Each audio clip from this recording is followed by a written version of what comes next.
Et hello tout le monde, c'est Thomas d'Action to Wrestling Kingdom, j'espère que vous allez bien. Aujourd'hui on se retrouve pour la review du premier show dans lequel on parlera de la HOG, donc House of Glory, et ce sera pour le pay-per-view For the Glory, qui a eu lieu le 11 décembre 2021.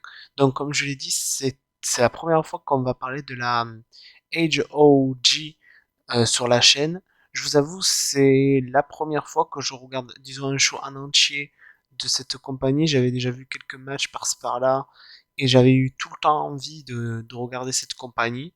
Donc aujourd'hui j'ai regardé le show et je pense qu'on pourra désormais compter la HOG comme une fédération sur laquelle je vous ferai des reviews et previews.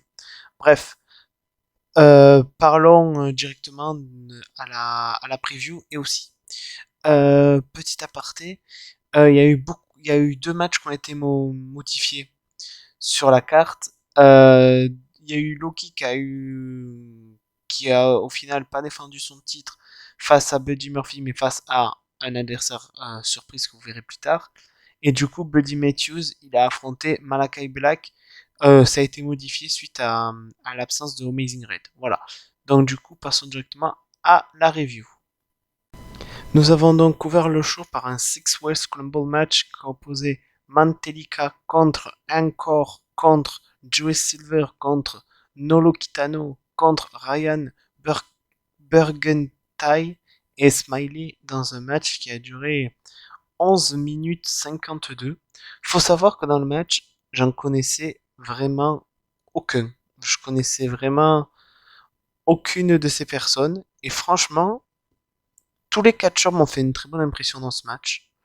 Je veux dire, il n'y a pas eu un catcheur où je me suis dit, ah, il est moins bon que les autres. Franchement, je les ai tous kiffés. Je dirais que les deux voire trois qui m'ont le plus marqué dans le match, c'est Nolo Kitano avec sa gimmick un peu de samouraï, Mantelica avec sa gimmick de super-héros, Encore aussi qui était vraiment pas mal, que je dirais ça a été mon favori dans le match. Après, il y en a eu plusieurs qui ont vraiment été superbes dans le match.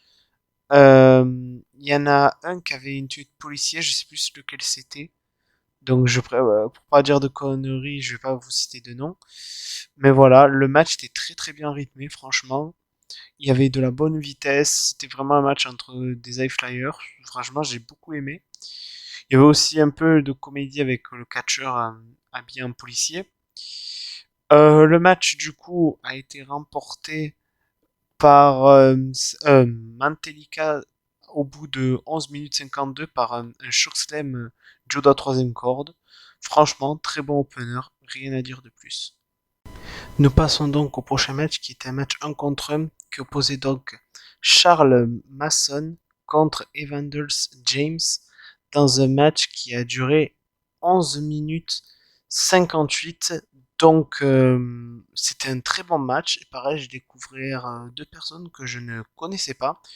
Et qu'est-ce que je voulais dire aussi? Oui, Evanders James était également accompagné de Joey Silver qu'on avait vu juste avant, qui jouait justement le rôle d'un policier et d'une autre et de leur manageuse que je ne me souviens plus du nom. Donc voilà, donc non, le match était très bien.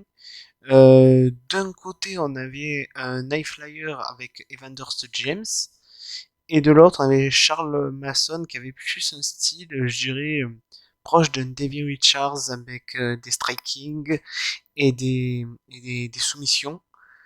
D'ailleurs, c'est justement Charles Mason qui a gagné avec une soumission. Match que j'ai, pour ma part, très bien apprécié. Enfin, j'ai apprécié quasiment, pas quasiment, j'ai apprécié tous les matchs. Donc, deux catcheurs, franchement, que je dirais qu'il faut suivre et qui ont deux styles de catch vraiment intéressants. Et j'ai passé un très bon moment dans ce match, personnellement. Bon, là, les prochains matchs sera avec des personnes que je connais. Donc, le prochain match était un match tag team qui opposait The Main Event, Jay Lion et Midas Black contre The Bollywood Boys, donc Girv Shira et Alf Shira, donc plus connu également à WWE sur les Singh Brothers, dans un match qui a duré 10 minutes 42. Donc les Bollywood Boys, je les connais depuis très très longtemps, bien avant la WWE, comme j'avais pu le dire lors de la review de WrestleCrate. Je les ai connus à la Rinka King. The Main Event, j'avais vu un ou deux de leurs matchs en indie, je ne sais plus contre qui, il y a très longtemps. Et je les avais revus du côté de AEW. Mais dans ce match, ils m'ont fait une très très bonne impression. Bon, les Bollywood Boys, je suis fan de cette équipe, j'adore leur travail qu'ils font.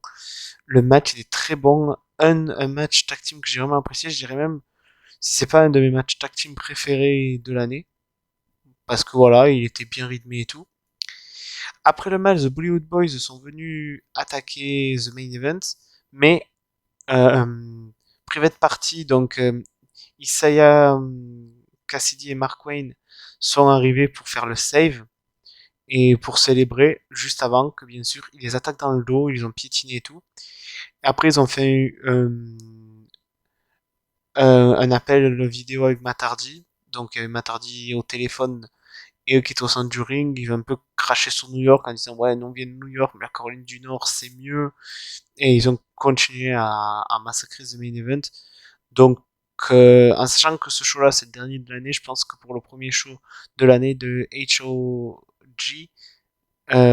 ça va se faire un match entre The Main Event et Private Party. Mais en tout cas, voilà. Faut savoir que Private Party, ils ont été entraînés à la House of Glory, donc voilà, c'est une petite surprise de les voir. Mais en tout cas, j'étais content de les voir et j'étais pas déçu du match. Nous passons au prochain match qui était un match 1 contre 1 qui opposait Ken Broadway contre TJP dans un match qui a duré 16 minutes 37. Ils avaient montré avant le match une petite vidéo récapitulative où on voyait que les deux ils étaient en rivalité. Donc j'ai pas trop suivi leur rivalité vu que c'est mon premier show, donc pour ça je peux pas trop parler de la rivalité. Mais en termes de match, le match était très bon. Ken Broadway c'est une star de l'indie que j'adore énormément et que j'espère voir signer prochainement dans une grosse promotion parce qu'il a la gimmick, le charisme, il est bon au micro, il est bon in ring. J'aimerais beaucoup le voir du côté soit d'Impact, soit de AEW, parce que je trouve qu'il pourrait faire des bonnes choses là-bas. TJP, toujours excellent. Ce match, je dirais même que c'est mon troisième match favori de la soirée. Victoire de Ken Broadway dans un très très très bon match. Je vois pas ce que je pourrais dire de plus. Le match était très bon, c'était très bien rythmé. Voilà, rien de plus à dire. Le match était très bon. Nous avons enchaîné après par un match qui opposait Malakai Black contre Buddy Murphy dans un match qui a duré 17 minutes 43. Et honnêtement, j'ai pas resté trop longtemps sur ce match parce que j'ai vu que les 5 dernières minutes du match parce que j'ai essayé de trouver des liens, mais sur les deux trois liens que j'ai vus, il y avait un souci. Donc j'ai pu voir que les 5 dernières parties du match où ils se sont vraiment mis sur la gueule. Et j'ai pu voir une victoire de Malakai Black. Mais voilà, j'ai pas vu grand chose. Donc là, je vais pas trop parler de le match. Victoire de Malakai Black après une bonne petite bagarre à l'extérieur et des échanges sur le ring. Mais voilà, j'ai pas pu voir plus. J'ai pas pu voir plus, excusez-moi. Nous enchaînons donc avec le main event qui était pour le HOJ Crown Jewel Title Match, qui est le titre mondial de la compagnie, qui opposait donc le champion Loki contre un adversaire mystère. Faut savoir que de base, il aurait dû défendre son titre contre Buddy Murphy, mais suite à l'absence de Amazing Red, ils ont fait un Buddy Murphy Malakai Black. Et du coup, son adversaire mystère était nul autre que la star de la WWE, Eddie Kingston, et ils ont fait un match de 12 minutes 52. Et je vais être honnête avec vous, ce match était mon favori. Il était extra. Je croyais voir un match au Japon.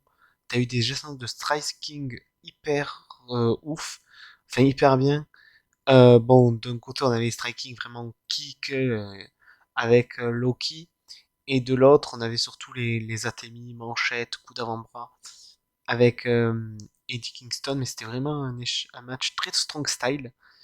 Malheureusement, Buddy Murphy, il est arrivé en plein, Buddy Matthews, excusez-moi, est arrivé en plein match pour démonter Loki, donc disqualification.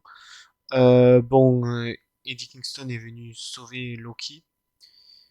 Donc voilà, ça tease le match entre Buddy Matthews et Loki qui devait avoir lieu, qui sera sans doute reporté au premier show de la HOJ quand elle sera de retour en 2022. Et après, le show s'est terminé par une promo de Eddie Kingston et Loki, où en gros Eddie Kingston a dit qu'il est dégoûté de ne pas avoir eu voté le cul, mais voilà, qu'il le considère comme un ami.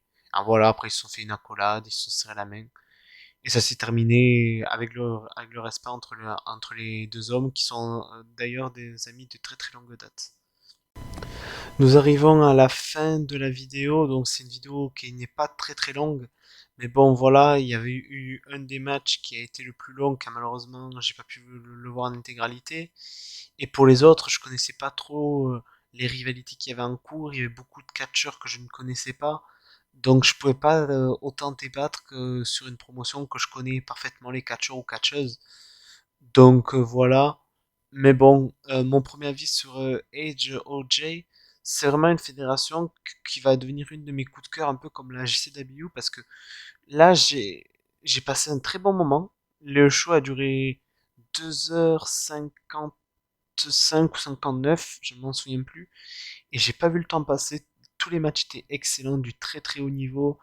Il y avait des jeunes talents à découvrir, il y avait des stars plus confirmées. Donc vraiment, c'était très très bien. J'ai hâte de voir le show du coup d'ouverture de 2022, que d'ailleurs je crois pas que la date elle a été annoncée. Laissez-moi aller vérifier pour pas que je vous dise des bêtises, mais je ne crois pas qu'ils ont encore annoncé leur premier show de 2022, quand c'est qu'il aura lieu. Ah, attendez. Ah, en tout cas, je vois qu'ils prévoient si de faire un show féminin le 14 janvier. Voilà, où il y a eu plusieurs noms annoncés. Où d'ailleurs, bah, je vous partagerai les screens. Il y a eu Diona Purrazzo, Mercedes Martinez, Santana Garrett et Natalia Malkova pour le moment. Donc voilà.